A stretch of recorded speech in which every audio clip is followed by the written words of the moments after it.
Hi everyone, this is your Shafiq sir. Welcome back to my YouTube channel. So today also I'm going to explain the one of the important topic. It is useful for the everyone. What is called the inflation? Inflation అంటే ఏంటిది? తెలుగులో దాన్ని ద్రవ్యోల్బణము అంటారు. So first of all inflation అనేది ఈరోజు ప్రపంచవ్యాప్తంగా world వైజ్గా ఒక ప్రధానమైనటువంటి సమస్యగా మనం గుర్తించవచ్చు. ధరల పెరుగుదలని ఇన్ఫ్లేషన్ అంటారు సింపుల్ వర్డ్స్లో. అంటే a continuous increase in the price of the goods and services in a year in the country is called a inflation. అంటే ఒక దేశంలో వస్తువుల యొక్క ధరలు నిరంతరం పెరుగుతూ ఉన్నట్లయితే దాన్ని ఇన్ఫ్లేషన్ అంటారు. సో మన భారతదేశంలో కూడా day by day inflation rate అనేటువంటిది పెరుగుతూ పోతుంది. సో దానివల్ల ఎలాంటి ఎఫెక్ట్ ఉంటుంది, ఏ విధంగా కంట్రోల్ చేయాలి and how to control that inflation. So దానివల్ల ఎవరిపై ఎక్కువ ప్రభావం పడుతుంది, how many types of the inflation is there, clearly I will try to explain about that today. Okay, listen here. Mainly inflation అనేటువంటిది ఎవరిపై ఎక్కువ ప్రభావం పడుతుందంటే మెయిన్లీ 3 పర్సన్స్ పైన ఎక్కువ ప్రభావం పడుతుంది. అది ఫస్ట్ పీపుల్, ప్రజల పైన ఎక్కువ ప్రభావం పడుతుంది. రెండవది గవర్నమెంట్ పైన ఎఫెక్ట్ పడుతుంది. మూడవది ప్రొడ్యూసర్ పైన ఎఫెక్ట్ పడుతుంది, ప్రొడక్షన్ పైన ఎఫెక్ట్ పడుతుంది.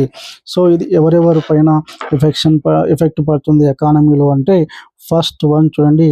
ఫస్ట్ పీపుల్,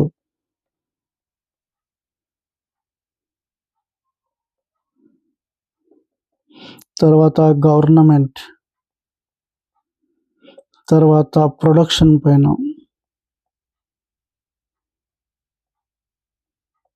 ఇన్ఫ్లేషన్ ఎఫెక్ట్ అనేది చాలా ఎక్కువ పీపుల్స్. సో వస్తువుల యొక్క ధరలు పెరిగిపోవడం వల్ల ప్రజల యొక్క కొనుగోలు శక్తి అనేటువంటి తగ్గిపోతుంది. Simple one. అంటే ధరలు పెరగడం వల్ల నా యొక్క కొనుగోలు శక్తి తగ్గిపోతుంది. తగ్గిపోయినప్పుడు ఏమవుతుందంటే సో నేను తక్కువ వస్తువులను మాత్రమే కొనుగోలు చేయగలుగుతాను, అన్ని వస్తువులను కొనలేను నేను. తర్వాత రెండో ఎఫెక్ట్ ఎవరు పోయిపోతుంది, గవర్నమెంట్ పైన. ధరలు విపరీతంగా పెరిగిపోవడం వల్ల దేశంలో ప్రభుత్వం అనేటువంటిది ఎలాంటి వెల్ఫేర్ యాక్టివిటీస్ని చేయలేదు, డెవలప్మెంటల్ యాక్టివిటీస్ని చేయలేదు, ప్రజల అభివృద్ధి కార్యక్రమాలను చేయలేదు. ఖర్చు అనేది పెరిగిపోతుంది, హైలీ ఎక్స్పెన్సివ్ అవుతుంది. కాబట్టి సో బడ్జెట్ తయారు చేసేటప్పుడు డెఫిసిట్ బడ్జెట్ ఉంటుంది, లోటు బడ్జెట్ ఉంటుంది. కాబట్టి ప్రజలందరికీ అనుగుణంగా బడ్జెట్ని తయారు చేయలేదు, ఖర్చులను చేయలేదు, ఎక్స్పెండిచర్ చేయలేదు, డెవలప్మెంట్ చేయలేకపోతుంది. మూడవది ఎవరిపై ఎఫెక్ట్ పడుతుంది, first people and government and production. ఎప్పుడైతే వస్తువుల యొక్క ధరలు, రా మెటీరియల్ యొక్క కాస్ట్, మిషనరీస్, టూల్స్, రకరకాల వస్తువుల యొక్క ధరలు పెరిగిపోవడం వల్ల ప్రొడ్యూసర్ ఏం చేస్తాడంటే తన యొక్క వస్తువు ఉత్పత్తిని తగ్గించుకుంటాడు. Simple one. వస్తువు ఉత్పత్తిని తగ్గించడం ద్వారా ఏమవుతుంది, షార్టేజ్ ఆఫ్ గూడ్స్ ఏర్పడుతుంది, వస్తువుల కొరత ఏర్పడుతుంది. ఏర్పడడం ద్వారా ఏమవుతుంది, ఆ వస్తువుల యొక్క ధరలు అనేటువంటివి మళ్ళీ పెరిగిపోతాయి. Simple logic.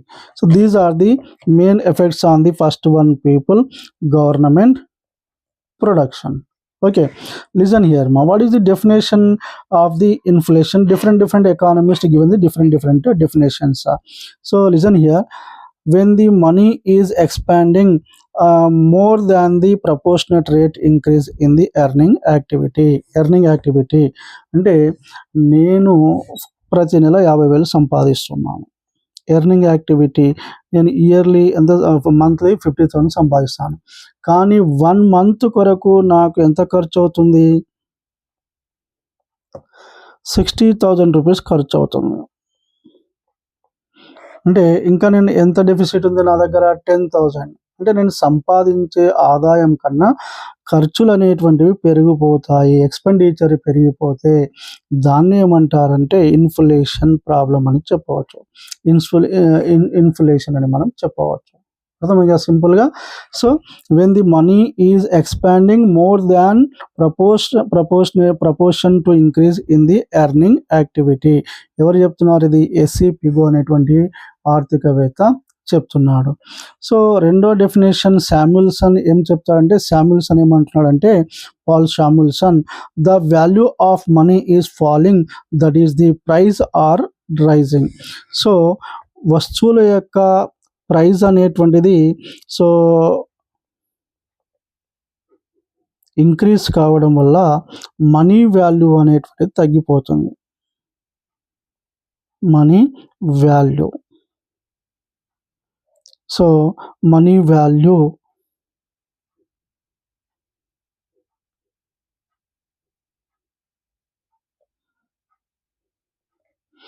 ఫర్ ఎగ్జాంపుల్ చూడండి, $1 ఈజ్ ఈక్వల్ టు 92 రూపీస్గా ఉంది. ఇండియన్ రూపీస్ ఎంత ఉంది? 92 రూపీస్. ఎందుకు ఉంది మన దేశంలో అంత డిఫరెన్స్ అంటే, అమెరికన్ $1కు మనం ఎంత ఇవ్వాలి? మనము 92 రూపాయలు ఇవ్వాల్సి వస్తుంది. అంటే మన దేశంలో ప్రైజెస్ అనేటువంటిది పెరిగిపోవడం వల్ల, ప్రైస్ ఇంక్రీజ్ కావడం వల్ల మనీ వాల్యూ అనేటువంటిది డిక్రీజ్ అవుతుంది. డిక్రీజ్ కావడం వల్ల మన యొక్క మనీ వాల్యూ 92 రూపాయలకు వచ్చేసింది ఈరోజు మనం చూసుకున్నట్లయితే. సో ఎవరు చెప్తున్నారు అది? So the value of money is falling, that is the price are rising. Crowther అనేటువంటి ఆర్థికవేత్త చెప్తున్నాడు. సో శామ్యుల్సన్ ఏమంటున్నాడంటే, inflation denotes a rise in the general level of prices. General level of prices. Samuelson ఏం చెప్తాడంటే, వస్తువుల యొక్క ధరలు సాధారణంగా పెరుగుతూ పోతున్నట్లయితే ఆ స్థితిని ఇన్ఫ్లేషన్ అని చెప్తాడు పాల్ శామ్యుల్సన్. సో దీన్ని ఈ రకరకాల డెఫినేషన్ ఉన్నాయి. సార్, ఇన్ఫ్లేషన్ రేట్ని ఏ విధంగా క్యాలిక్యులేషన్ చేయాలి? ఇన్ఫ్లేషన్ని క్యాలిక్యులేషన్ చేయాలంటే సింపుల్ ఒక ఫార్ములా ఉంది. So that is rate of inflation ఎంత ఉంది అనేది మనం కనుక్కోవాలంటే, inflation is expressed as a percentage change in the price index. Percentage change in the price index number అంటారు, పిఐఎన్ అంటారు. దీన్ని పిఐఎన్ అంటారు. Price index number over a period of time is call the inflation rate of inflation అని మనం చెప్పవచ్చు. Price index number. For example, మన భారతదేశంలో so base year అని మనం దేన్ని తీసుకుంటామంటే 2012 ఇయర్ని మనము ఒక బేస్ ఇయర్గా మనం తీసుకుంటాం. అంటే ఆ సంవత్సరంలో చాలా ధరలు అనేటువంటివి స్థిరంగా ఉన్నాయి, మరీ పెరగలేదు, తగ్గలేదు. ఈ బేస్ ఇయర్ని మనం బేస్ చేసుకొని మన దేశంలో వస్తువుల యొక్క ధరలు ప్రతి సంవత్సరం ఎంత రేటు పెరుగుతున్నాయి అని మనం అంచనా వేయవచ్చు. సో దీనికి ఒక ఫార్ములా అంటే RI is equal to, simple one, RI rate of inflation is equal price index number of T అంటే time minus price index number T minus 1 అంటారు దీన్ని, divided by price index number of T అని మనం రాయాలి. ఇది దీని యొక్క formula. దీనితో మల్టిప్లై చేయాలి, 100తో మల్టిప్లై చేస్తే మనం ఇన్ఫ్లేషన్ రేట్ని మనం క్యాలిక్యులేషన్ చేయవచ్చు. పిఐఎన్ అంటే price index number of present year. Base year 2011లో ప్రీవియస్ ఇయర్లో తీసుకొని, సో ప్రజెంట్ ఇయర్ నుంచి ప్రీవియస్ ఇయర్ తీయాలి, minus price index number of present year నుంచి ప్రీవియస్ ఇయర్ తీసేసి, and by present year price index number of T into 100 చేస్తే మనకు inflation రేట్ని క్యాలిక్యులేషన్ చేయవచ్చు. And what is the types of the inflation? ఇంతకుముందే చెప్పాను, different types of the inflation is there.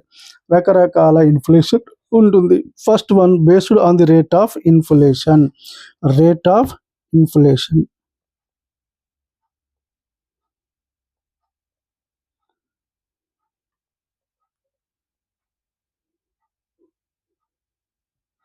Rate of ఇన్ఫ్లేషన్ని బట్టి కూడా మనము రకరకాల 4 రకాల ఇన్ఫ్లేషన్ అని మనం చెప్పవచ్చు.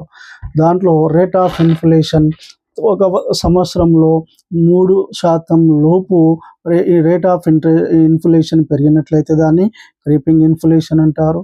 సో దాని తర్వాత 4% కన్నా ఎక్కువగా ఉంటే rate of interest walking inflation. Then 6 to 7% ఉంటే దాన్ని running inflation, hyper inflation.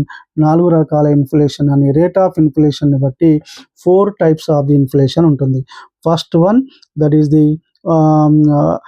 First ఏమంటారంటే creeping inflation, and walking inflation, then running inflation, hyper inflation అని మనం చెప్పవచ్చు రేట్ ఆఫ్ ఇన్ఫ్లేషన్ బట్టి. 1 by 1 I will discuss about that. Listen here. So first creeping inflation అంటే ఏంటిది? When the prices not exceed the 3% per annum is called the creeping inflation.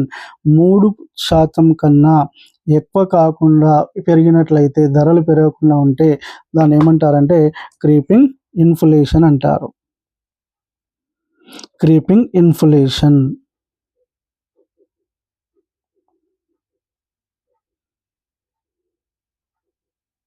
Creeping inflation అంటారు. So రెండవది ఏమంటున్నామంటే ఇక్కడ walking inflation. When the prices increased between 2 to 4% per annum. 2 to 4% కనుక ఉంటే దాన్ని ఏమంటారంటే వాకింగ్ ఇన్ఫ్లేషన్. వాకింగ్ ఇన్ఫ్లేషన్ అని మనం చెప్పవచ్చు. వాకింగ్ ఇన్ఫ్లేషన్ ఎంత ఉండాలి? ప్రతి సంవత్సరం 2 to 4% కనుక ధరల రేటు పెరిగితే వాకింగ్ ఇన్ఫ్లేషన్ అంటారు. అండ్ రన్నింగ్ ఇన్ఫ్లేషన్ అంటే ఎంత అంటే, running inflation so for example 4 to 10%, 4 to 10% ఉంటే దాన్ని రన్నింగ్ ఇన్ఫ్లేషన్ అంటారు. దాన్ని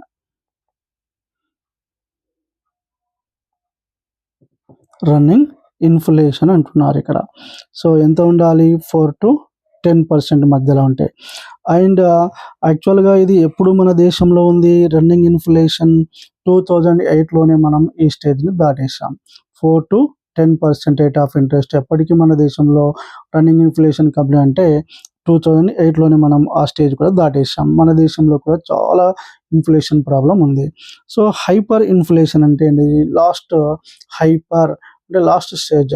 so when the prices increased up to 10 to 100%, 10 to 100% కనుక ప్రైస్ దాన్ని అయితే హైపర్ ఇన్ఫ్లేషన్ అంటారు. దీన్ని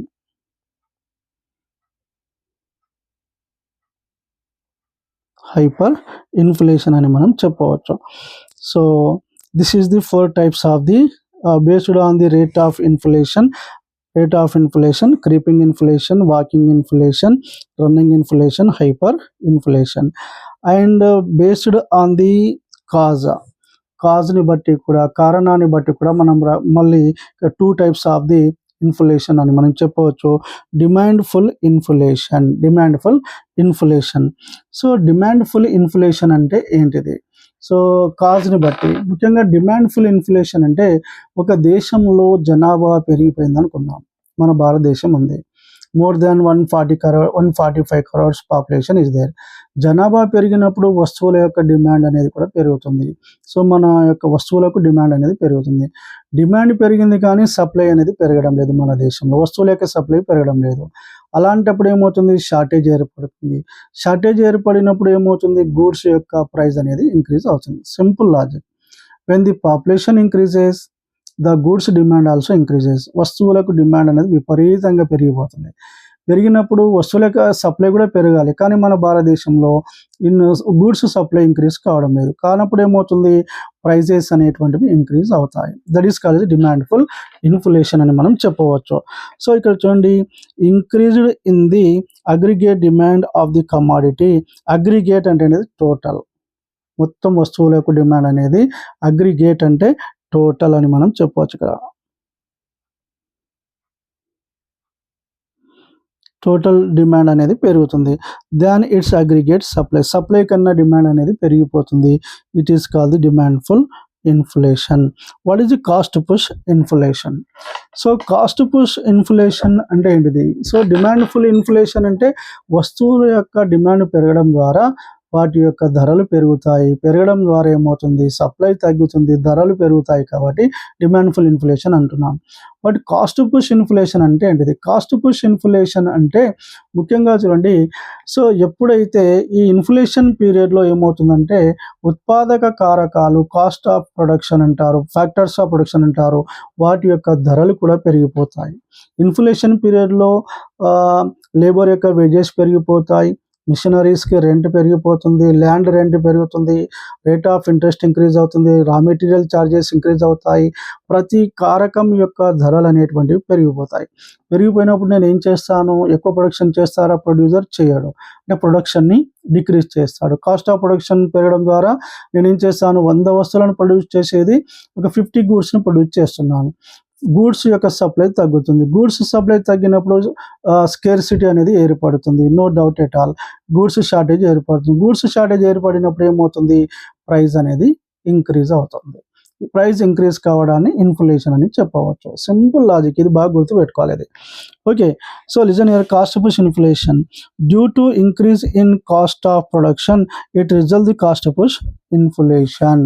సో ఫ్యాక్టర్, ఒక వస్తువును తయారు చేయాలంటే ఏమేమి కావాలి, ల్యాండ్ కావాలి, తర్వాత లేబర్ కావాలి, క్యాపిటల్,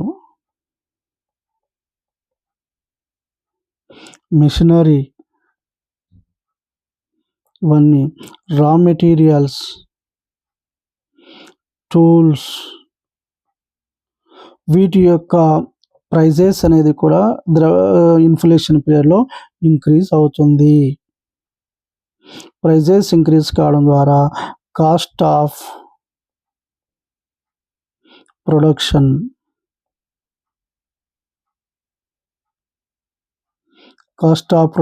కూడా ఇంక్రీజ్ అవుతుంది.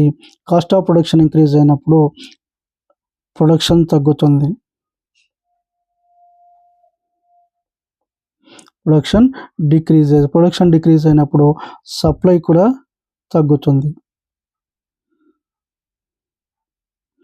సప్లై డిక్రీజ్ అయినప్పుడు ప్రైజెస్ ఏమవుతుంది,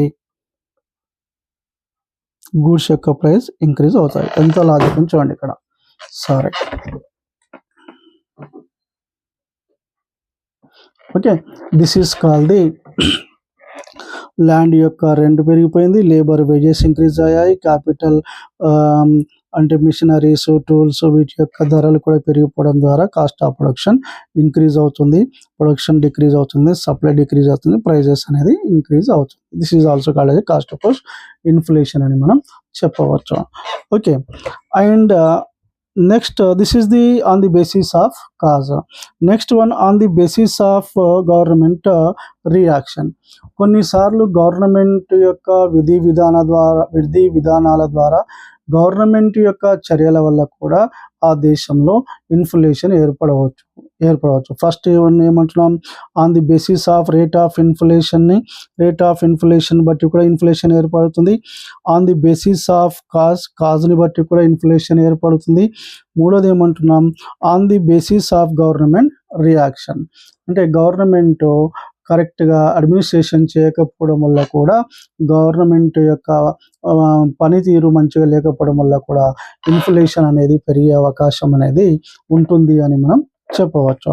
సో దీన్ని ఏమంటారంటే ఓపెన్ ఇన్ఫ్లేషన్ అంటారు. Open inflation. When the government does not control the price of the goods, it results the open inflation. Open inflation.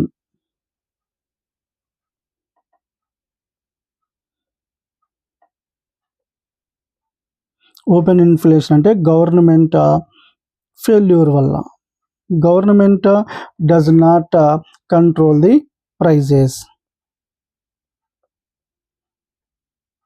ప్రైజెస్ని control చేయకపోవడం వల్ల గవర్నమెంట్ మన దేశంలో ఈ ఇన్ఫ్లేషన్ ఏర్పడే అవకాశం అనేది ఉంటుంది. ఓపెన్ ఇన్ఫ్లేషన్ అంటారు.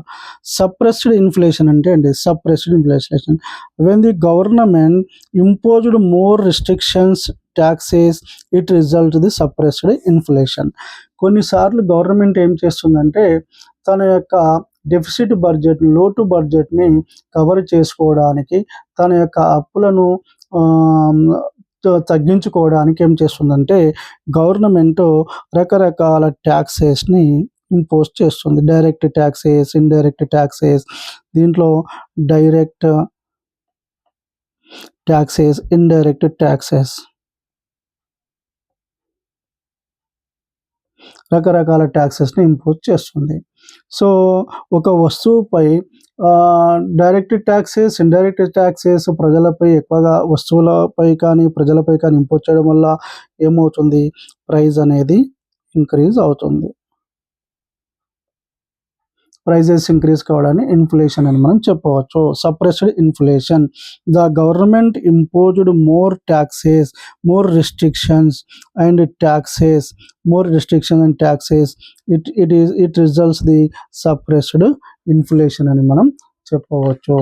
Okay, this is the total types of the inflation. Very clearly I am already explained about this topic, so it is very useful to the annual examinations purpose, like that AP and Telangana students purpose. So please దీన్ని చాలా జాగ్రత్తగా notes prepare చేయండి. 100% ఇది ఎగ్జామ్లో వస్తుంది చూడండి. Okay, thank you so much.